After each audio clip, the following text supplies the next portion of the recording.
नमः श्रीवर्धमानाय निर्धूतकलिलात्मने सालोकानां त्रिलोकानां यद्विद्यादर्पणायते श्रीमत्परमगम्भीर स्याद्वादामोघलाञ्छनं जीयात्रैलोक्यनाथस्य शासनं जिनशासनम्।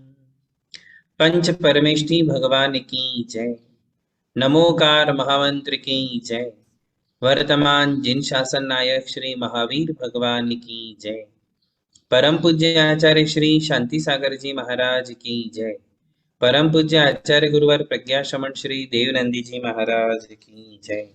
श्रीमद् जैन धर्म की जय। परम पूज्य भव्य प्रबोध मार्तांड मुनि श्री अमोघ कीर्ति जी महाराज की जय।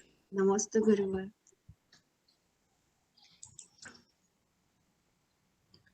धर्म स्नेही बंधुओं, नमोकार महामंत्र के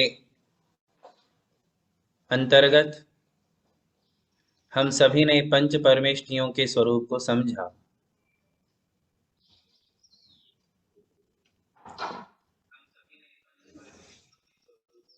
इन पंच परमेष्ठियों में पांचवें जो साधु परमेष्ठि है उनकी विषय में और हमारे लिए थोड़ी जानकारी होनी चाहिए। ये जो पांचवें परमेष्ठि है साधु परमेष्ठि जिन्हें हम कहते हैं, उसमें और किन किन का अंतर्भाव होता है और हम साधुओं में किस किस को इंक्लूड कर सकते हैं, इसे आज हमें समझना है। नमो लोए सव साहुणम, ऐसा कहने पर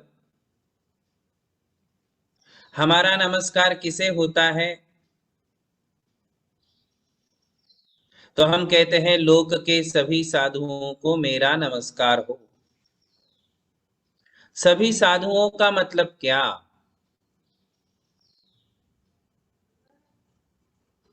क्या जिन्होंने घर का त्याग करके मुनि दीक्षा ली है उन्हीं को तो नमस्कार कर रहे हैं ना? साधु में और किसको नमस्कार कर रहे हैं? समझ रहे हो? साधु मतलब कौन? तो जिसने विषय भोगों का त्याग किया है, विषय आशावशातीतो निरारंभो परिग्रह, ज्ञान ध्यान तपो रक्त तपस्वी स प्रशस्यते। जिसने विषय भोगों का त्याग किया है, आरंभ परिग्रह का त्याग किया है, जो ज्ञान और ध्यान में तल्लीन है, सतत अपनी दिनचर्या में लगे हुए हैं, ऐसे साधुओं को मैं नमस्कार करता हूं। तो ऐसे साधुओं में जिन्होंने वस्त्र का त्याग करके मुनि दीक्षा ली है उनका तो मुख्य रूप से स्मरण किया ही जाएगा। क्या इसके अलावा भी कोई साधु है? नमो लोए सव साहुणम का किसी जैनेतर वक्ता ने व्याख्या करते समय कहा कि नमो लोए सव साहुणम यानी जगत में जितने साधु हैं, चाहे वे किसी भी धर्म संप्रदाय के हो, उन सभी साधुओं को नमस्कार। क्या ऐसी परिभाषा बन सकती है?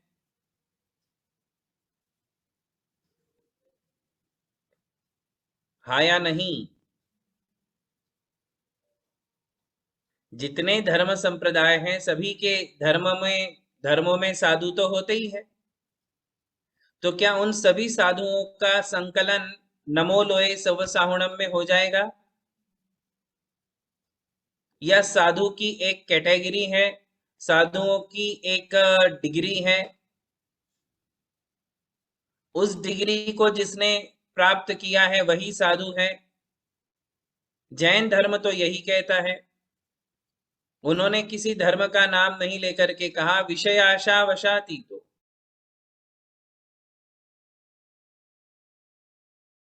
की अभिलाषा का त्याग किया है, सारे सुख भोगों का त्याग किया है, आरंभ रहित है, परिग्रह रहित है, आरंभ और परिग्रह से रहित है, सम्यक दर्शन, सम्यक ज्ञान और सम्यक चारित्र, इन तीनों रत्नों का जो पालन करते हैं वो साधु। यही परिभाषा है ना हमारे यहाँ। हम क्या पूछते हैं, आप लोग महाराज जी को क्या पूछते हो, महाराज जी आपका रत्नत्रय कैसा है? ये बात अलग है कि यदि आपको क्रॉस क्वेश्चन पूछ लिया कि ये रत्नत्रय क्या होता है तो आप चुप बैठ जाओगे, किंतु पूछने की परंपरा तो है ना कि आपका रत्नत्रय कुशल है कि नहीं। तो हम ये बेसिक नॉलेज रखते हैं कि जिनके पास रत्नत्रय है वो साधु, सम्यक दर्शन, सम्यक ज्ञान और सम्यक चारित्र, ये तीनों रत्न जिसके पास है वह साधु। अब प्रश्न ये है कि ये तीनों रत्न किसके पास है? तो जैनेतर जितने भी धर्म संप्रदाय है वहां तो सम्यक दर्शन, ज्ञान और चारित्र का ऐसा व्याख्यान है ही नहीं जैसा जैनों में है। ज्ञान और चरित्र तो फिर भी मिल जाएगा किंतु सम्यक तो नहीं मिलेगा। जैनेतर संप्रदाय में रत्नत्रय है क्या? दर्शन, ज्ञान, चरित्र है क्या? बताओ। जैन धर्म के अलावा जितने धर्म हैं वहां दर्शन, ज्ञान और चारित्र है क्या? है? है, है। वहां भी दर्शन है, वहां भी ज्ञान है, वहां भी चारित्र है, किंतु वो सम्यक नहीं है। क्या नहीं है? सम्यक नहीं है। दर्शन यानी श्रद्धा, तो श्रद्धा क्या जैनेतरों में नहीं है? बताओ। उनमें भी तो बिलीफ है कि नहीं? उनमें भी श्रद्धा है, उनमें भी ज्ञान है, उनके यहाँ भी चारित्र का वर्णन है। उनके साधु अपने अपने अनुसार चारित्र का पालन करते जैसा उनकी फिलॉसफी में कहा है। तो दर्शन, ज्ञान और चारित्र जैनों की बपोती नहीं है। ये तो जैनेतर सभी फिलॉसफी में, सभी धर्मों में, सभी संप्रदायों में, सभी साधुओं में दर्शन है, सभी साधुओं में ज्ञान है, सभी साधुओं में चारित्र है। चाहे वो जैन हो, चाहे वो जैनेतर हो, दर्शन, ज्ञान और चारित्र तो सभी के पास है, किंतु सम्यक नहीं है। क्या नहीं है? समीचीन नहीं है। अब सम्यक ज्ञान, सम्यक दर्शन यानी समीचीन, यथार्थ, correct, right, right believe, right knowledge, right conduct, right character, श्रद्धा है, ज्ञान है, चारित्र है, किंतु यथार्थ नहीं है, समीचीन नहीं है, सही नहीं है, परफेक्ट नहीं है। आई बात समझ में?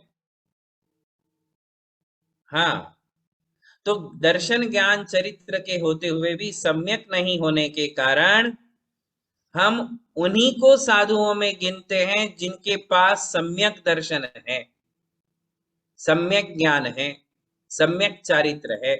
सम्यक है तो वो साधु है, सम्यक नहीं तो हमारे जिनवाणी की दृष्टि में, अकॉर्डिंग टू जैनिज्म, यदि सम्यक्त्व नहीं है तो वो साधु नहीं है।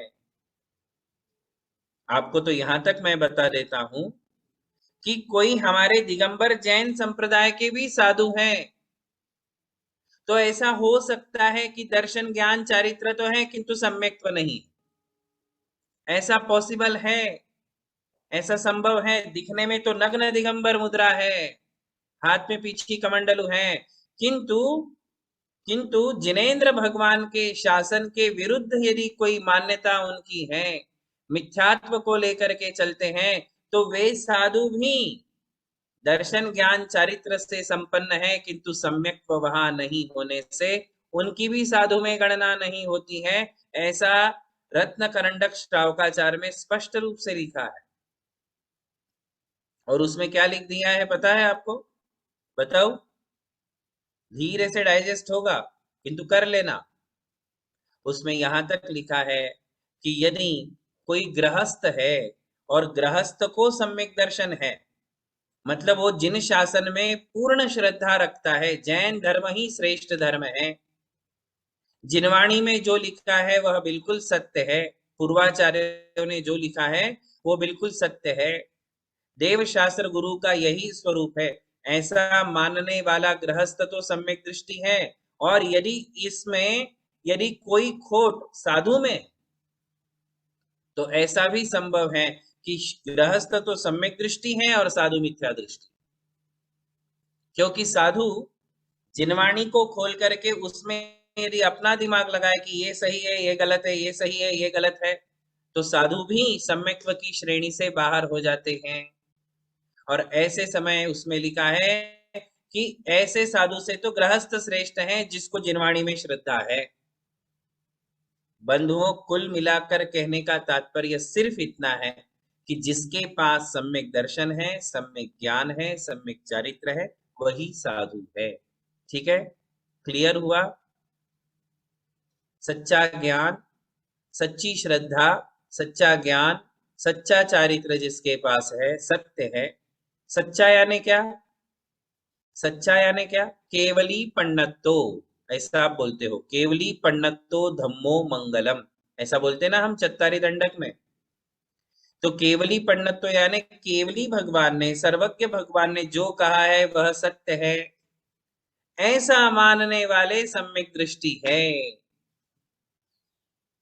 केवली भगवान ने जो कहा वही सच्चा ज्ञान है, और केवली भगवान ने जो करने को कहा है वही चरित्र है, ऐसा मानने वाला सम्यक दृष्टि है। उसमें जो किसी भी प्रकार से अश्रद्धा का भाव नहीं रखता। कई लोग होते हैं ना, मैं नहीं मानता ये धर्म वरम। किसने केवली भगवान को देखा? किसने तीर्थंकरों को देखा? किसने ये जिनवाणी लिखी? लिखने वाला भी तो हमारे जैसा ही था, उसने अपने मन में आया वो लिख दिया। ऐसा कह करके धर्म में नास्तिक बुद्धि रखने वाले लोग आपके घरों में हैं, आपके ही घर में मिल जाएंगे ये कहने वाले कि मुझे धर्म में, भगवान में, शास्त्र में कोई श्रद्धा नहीं है। अरे ये गुरु क्या होते हैं, वो भी तो हमारे जैसे ही ह्यूमन है, शास्त्र भी तो हमारे जैसे ह्यूमन लोगों ने ही लिखा है, भगवान को किसने देखा है? ऐसे कहने वाले लोग हैं कि नहीं आपके घर में? बिल्कुल है। समाज में नहीं बोल रहा हूं मैं, घर में बोल रहा हूं। अपने अपने घरों में ही आपको ऐसे नास्तिक लोग मिल जाएंगे। तो ये श्रद्धा दुर्लभ है। क्या है? ये श्रद्धा दुर्लभ है। इस श्रद्धा को प्राप्त करने वाला सम्यक दृष्टि है। ठीक है, तो अब सम्यक दर्शन, सम्यक ज्ञान, सम्यक चारित्र जिसके पास है वह साधु है। तो इसमें जितने भी जैनेतर धर्म संप्रदाय के साधु हैं वो अलग हो जाते हैं। जैन संप्रदाय के साधु, रत्नत्रयधारी साधु, उनकी गणना नमो लोए सव साहुणम में है। मैं तो कुछ अलग ही समझाना चाह रहा हूं। मैं तो ये कहना चाह रहा हूं कि दिगंबर जैन साधु के अलावा भी कोई किसी की गणना साधु में होगी कि नहीं? नमो लोए सव साहुणम कहने पर और भी किसी को हमारा नमस्कार होगा या नहीं? या सिर्फ हम जैसे निर्ग्रंथ साधु, नग्न साधुओं को ही नमस्कार है? तो आचार्य कहते हैं ऐसा नहीं है, इसके अलावा भी साधु है। कौन से साधु है बताओ?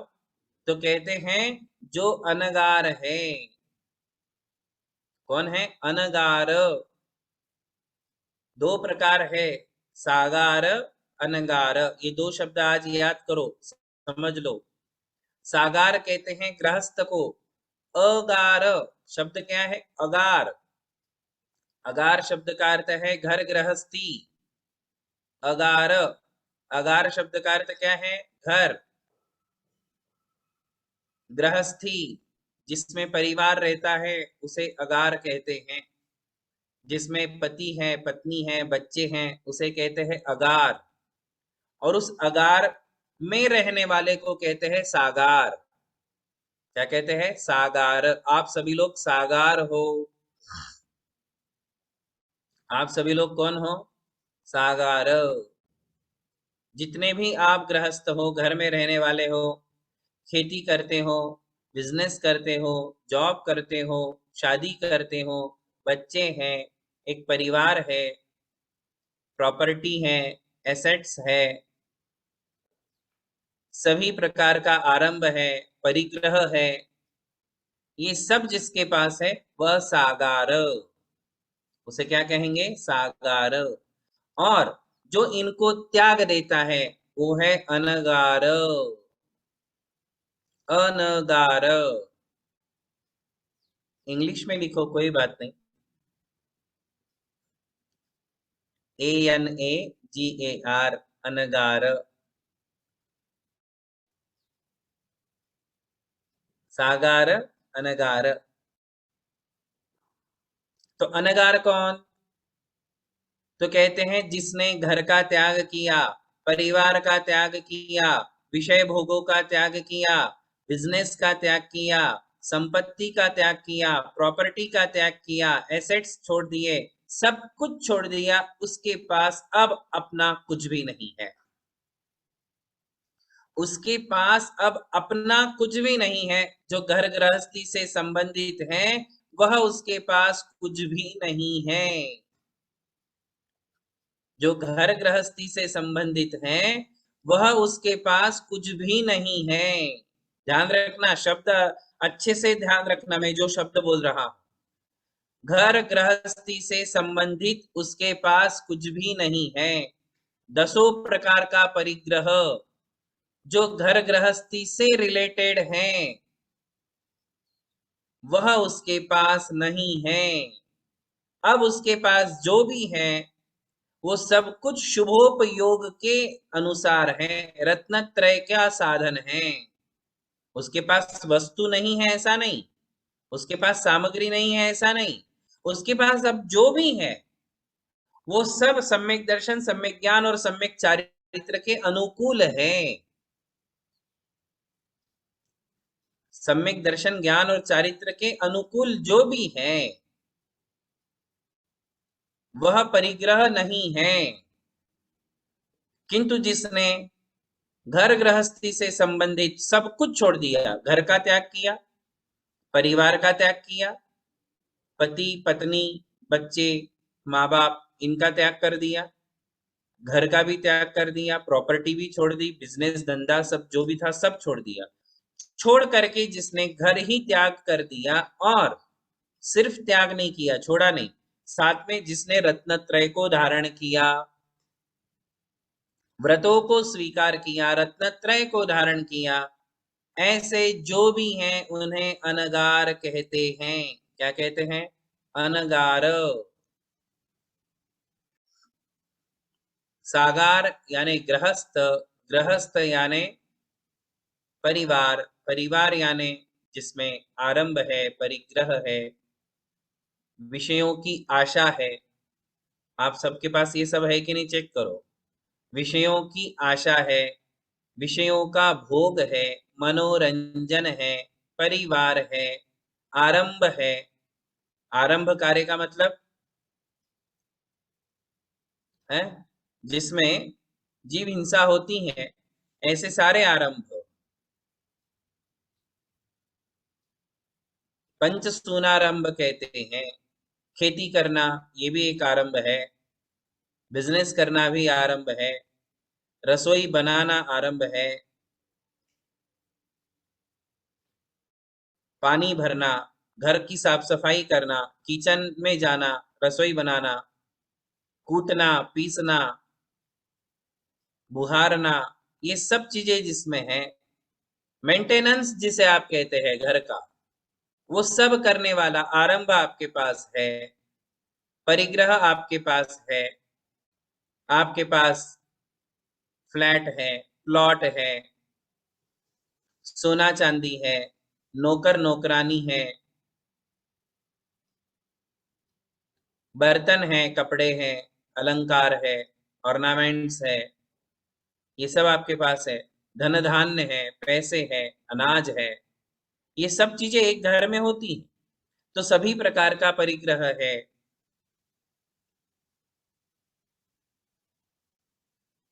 आर्त ध्यान भी है, रौद्र ध्यान भी है, थोड़ा थोड़ा धर्म ध्यान भी है। तो ये सब जिसके पास है वो कौन है? गृहस्थ, सागार। उन्हें क्या कहते हैं? सागार। और अनगार कौन? इन सब का जिसने त्याग कर दिया है वह अनगार। इन सब का त्याग करने वाला अनगार। अब आप ही बताइए, अनगार में हम किसे लेंगे? मुनि महाराज तो अनगार है, हम लोग अनगार ही हैं, क्योंकि हमारे पास ये सब नहीं है जो आपके पास है। तो हम तो हो गए अनगार, किंतु हमारे अलावा भी तो त्यागी है। उनको आप किस में डालोगे? आरिका माता जी किस में आएगी भाई? आरिका माता जी घर में रहती हैं क्या? आरिका माता जी के हस्बैंड है क्या? आरिका माता जी के पास उनके बच्चे हैं क्या? पहले हो सकते हैं, पहले थे। अब जो आरिका माता जी आपको दिख रही है, हो सकता है वो पहले मैरिड थी, हो सकता है कि वो अनमैरिड थी और फिर दीक्षा ले लिया अनमैरिड होके ही। किंतु जो भी आरिका माता जी हैं, चाहे वो पहले मैरिड हो या अनमैरिड, उस आरिका माता जी के पास उसके हस्बैंड रहते हैं क्या? उसके पास अपना परिवार है क्या? बेटे बच्चे बहुएं माँ बाप कोई है क्या? नहीं। उस आरिका माता जी का अपना घर है क्या? घर में रह रही है क्या वो? नहीं। उसके पास कोई बिजनेस है, जॉब है, जॉब के लिए जाती है वो?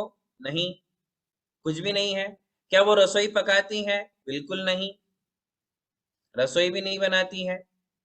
घर झाड़ू पोछा कुटना पिसना कोई आरंभ नहीं। उसके पास कोई परिग्रह नहीं, उसका अपना कोई प्रॉपर्टी नहीं। उसके पास पिच्ची है, कमंडल है, शास्त्र है, साड़ी है, चश्मा है, चटाई है, माला है, मतलब जो भी है वो रत्नत्रय के अनुकूल है, सम्यक दर्शन, सम्यक ज्ञान और सम्यक चारित्र के अनुकूल है। साधना के लिए जो चाहिए वो सब उसके पास है, किंतु उसके अलावा जो एक घर गृहस्थी में होता है वो उसके पास है क्या? आरिका माता जी के पास नहीं। उसने सब कुछ त्याग दिया दीक्षा के समय, उसके पूरे घर परिवार का त्याग हो गया। अब आप उनको सागार कहोगे कि अनगार कहोगे? बताइए। अनगार है, अनगार है। उन्हें किसी भी दृष्टि से साकार नहीं कहा जा सकता है। उनको साकार कहना मूर्खता है। आरिका माता जी को सागार कहना तो मूर्खता है। कैशलोच करती हैं, 28 मूल गुणों का पालन करती हैं, 5 महाव्रत, 5 समिति, 5 इंद्रिय निरोध आदि, 6 आवश्यक क्रिया, सब कुछ पालन करती हैं। स्त्री पर्याय होने से कपड़े हैं, क्या है? किंतु उसमें भी संयम है। कपड़े हैं, हरिका माता जी के पास कपड़े हैं, किंतु उसमें भी संयम है। वो कोई रंग बिरंगी कपड़े नहीं पहनती, वो कोई जींस पैंट नहीं पहनती, वो कोई पटियाला नहीं पहनती है, वो कोई पंजाबी ड्रेस नहीं पहनती। पहनती है क्या बताओ आप? कोई भी कलर की साड़ी नहीं पहनती। क्या पहनती है? सफेद वस्त्र की साड़ी, जो बिना सिली हुई है, सिली हुई भी नहीं है, जिसमें फॉल पिको नहीं है, और अखंड वस्त्र है। एक ही कपड़ा पहनती है, एक ही साड़ी, एक ही साड़ी से अपने आप को पूरा लपेट के रखती है। उसमें दूसरा कपड़ा होता ही नहीं, एक अखंड वस्त्र पहनती है। कौन? नारिका माता जी। 16 हाथ की साड़ी कहते हैं, वो पहनती हैं। और उसका कारण है कि वो स्त्री पर्याय में है। और उसका और विशेष कारण है कि जिनेंद्र भगवान की आज्ञा ही ऐसी है कि आपको कपड़े पहनना है, सफेद वस्त्र पहनना है। तो उसमें संयम हुआ कि नहीं? है ना? सफेद ही कपड़ा पहनूंगी और एट ए टाइम अपने पास 2 साड़ी रखती हैं। तो संयम तो पूर्ण झलक रहा है ना? पूरा संयम झलक रहा है। आप 10 दिन व्हाइट ड्रेस पहनते हो तो अपने आप को संयमी समझने लग जाते हो। बेचारी जो पूरे जीवन भर के लिए व्हाइट कपड़ा पहन रही है, आप 10 दिन पहनते हो ना व्हाइट कपड़े, तो आपको क्या लगता है कि आई एम ग्रेट? मैं ग्रेट हूं, मैं 10 दिन बिल्कुल व्हाइट ड्रेस पहनता हूं, तो अपने आप को ग्रेट मानने लग जाते हो आप। और जो जीवन भर व्हाइट साड़ी पहन रही है वो, उसका भी संयम है, केश लॉन्च करती है प्रॉपर, कोई मेकअप नहीं करती है। आप तो 10 दिन खूब मेकअप करते हो, शाम के समय, सुबह नहीं करते, शाम को तो करते मंदिर में जाते समय। आरिका माता जी तो कभी मेकअप नहीं करती, कोई पाउडर, स्नो क्रीम, कुछ भी नहीं। तो संपूर्ण संयम झलक रहा है, कहने का मतलब क्या है, संयम झलक रहा है, दिनचर्या में संयम है, दिन रात अपनी चर्या में तल्लीन है, षट आवश्यक क्रियाएं करती हैं। ऐसी आरिका माता जी गृहस्थ हो सकती हैं क्या? उसे गृहस्थ कह सकते हैं हम?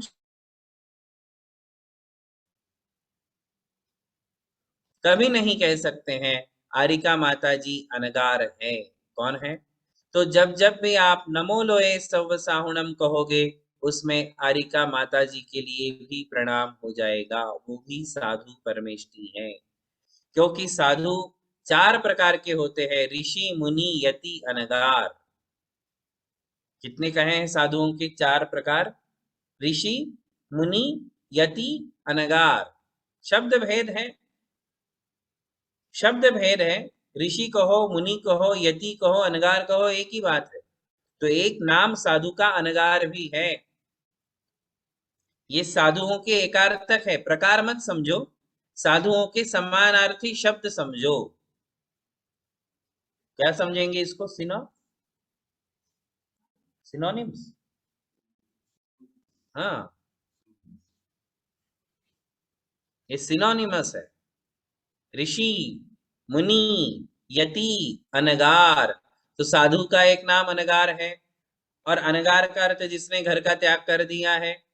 अब आप कहोगे नहीं नहीं, आरिका माता जी तो साड़ी वाली हैं, 5 परमेष्ठियों में उनको हम कैसे गिने? अरे बहुत बड़ा बखेड़ा है, आपको पता नहीं, आप तो घर में बैठे हो। बहुत बड़ा बखेड़ा है हमारे देश में, हमारी समाज में। आरिका माता जी को साधु मानने के लिए राजी नहीं है। ऐसे बहुत सारे संघ हैं, ऐसे बहुत सारे विद्वान हैं जो आरिका माता जी को साधु नहीं मानते हैं, बोलते पंच परमेष्ठि में नहीं है। सिर्फ क्यों? क्योंकि साड़ी पहनी है। धर्म स्नेही बंधुओं, जैन धर्म के अनेकांत को समझना बड़ा कठिन काम है। केवल साड़ी पहन लेने से वो श्राविका नहीं हो जाती, गृहस्थ नहीं हो जाती, है ना? कपड़ा पहनने के बावजूद भी रत्नत्रय का पालन कर रही हैं, जिनेन्द्र भगवान की आज्ञा का पालन कर रही हैं, इसलिए वो साधु हैं। इसलिए उनको साध्वी कहते हैं। क्या कहते हैं देखो आप, मूलाचार ग्रंथ में आरिकाओं को साध्वी कहा है, मूलाचार ग्रंथ में आरिकाओं को श्रमणी कहा है, श्रमणी। मुनियों को कहा है श्रमण, आरिकाओं को कहा है श्रमणी। किंतु किसी भी ग्रंथ में आरिका माता को श्राविका नहीं कहा है। वो कौन है? श्रमणी, यानी फीमेल फॉर्म में साधु, जिसे हम साध्वी कहते हैं। तो साधु कहो या साध्वी कहो, नमो लोए सब साहुणम में तो उनकी गिनती होना ही होना है। बात समझ में आई? कौन है वो? अनगार।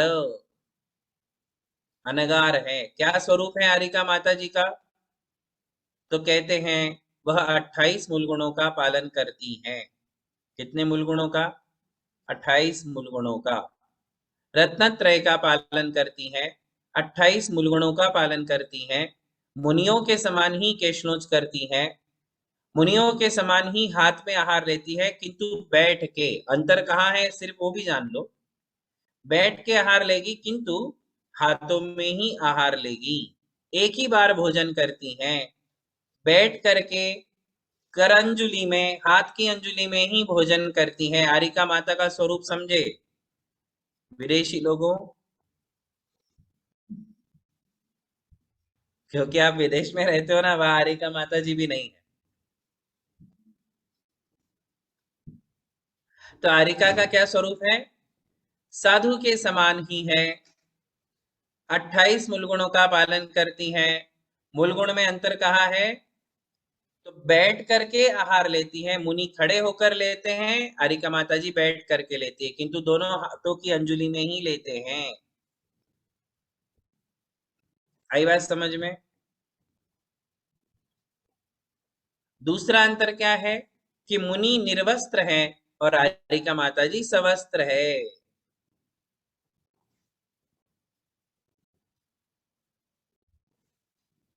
ये दो ही मेजर डिफरेंस है, दो ही मेजर डिफरेंस है। कौन से दो? एक तो मुनि निर्वस्त्र हैं और आरिका माता जी सवस्त्र है। सवस्त्र यानी उसमें भी संयम है, जिनेंद्र भगवान की आज्ञा से वो सवस्त्र है, इस बात को भूलना नहीं। मुनियों ने यदि कपड़े छोड़े हैं, कपड़े त्याग किए हैं, तो वो भी जिनेंद्र भगवान की आज्ञा से। और आरिका माताओं ने यदि व्हाइट ड्रेस की, व्हाइट साड़ी पहनी है, तो वो भी जिनेंद्र भगवान की आज्ञा से। साड़ी कैसी होगी? 16 हाथ की। लिख लो, साड़ी 16 हाथ की, सिर्फ व्हाइट कलर, बिना fall pico, without fall pico, बिना सिली हुई साड़ी।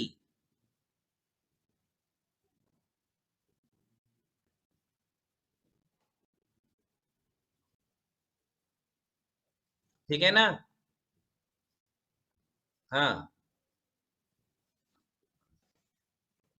और यदि कोई तरुण आरी का है, जवान आरी का है, तो उन्हें मासिक अशुद्धि होती है, तो मासिक अशुद्धि के कारण वो स्नान भी करती हैं।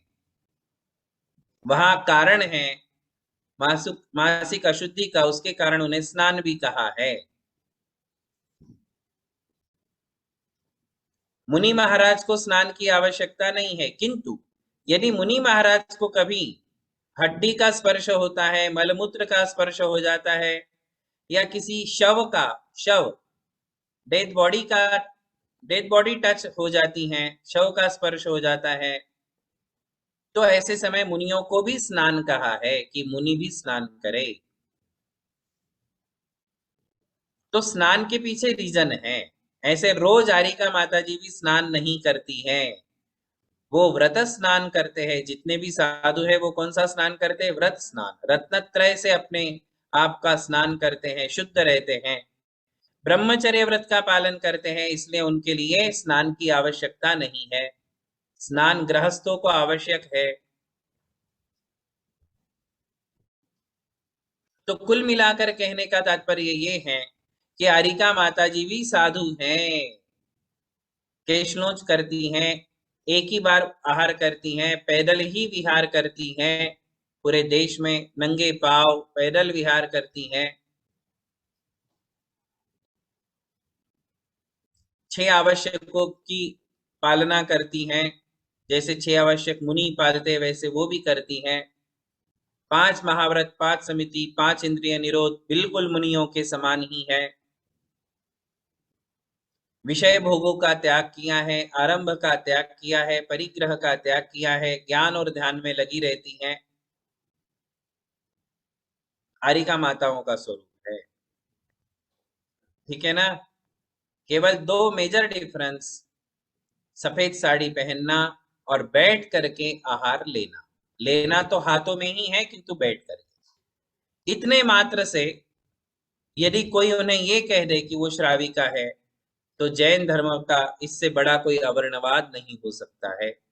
बिल्कुल बड़ा मिथ्यात्व है किसी आरिका माता जी को श्राविका कहना। वो श्राविका कभी नहीं थी, ना कभी होगी।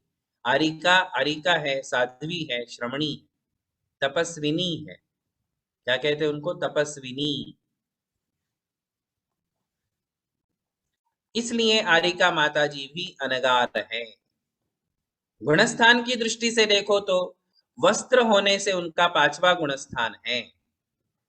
6वें गुणस्थान से आगे के सारे गुणस्थान निर्वस्त्र निर्ग्रंथों के हैं, मुनियों के हैं, मुनियों के गुणस्थान है।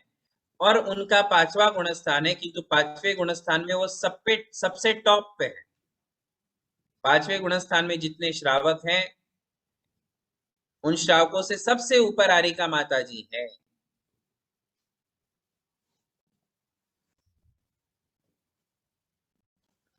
सबको बात समझ में आ गई? तो इस प्रकार ये आरिका माता है। अब आरिका माता जी के अलावा भी, इनके अलावा भी और अनगार है ना? उनके विषय में अगली बार बात करेंगे। आज आरिका माता जी की विवेचना यहाँ पूरी। बोलिए महावीर भगवान की जय। जय। परम पूज्य धर्म दिवाकर मुनि श्री अमोघ कीर्ति जी महाराज की जय। जय। हे गुरुवर, आज आपने पंच परमेष्ठि के अंतर्गत जो साधु परमेष्ठि है उनमें मुनि महाराज तो समाहित है ही, साथ में आरिका माता जी भी कैसे समाहित होते हैं वह जिनागम के आधार से सरल शब्दों में हमें समझाया। नमोस्तु गुरुवर। परम पूज्य मुनि श्री अमोघ कीर्ति जी महाराज एवं मुनि श्री अमर कीर्ति जी महाराज की जय। नमोस्तु नमोस्तु नमोस्तु सभी को नमोस्तु आशीर्वाद नमोस्तु दें। गुरुदेव। नमोस्तु नमोस्तु नमोस्तु।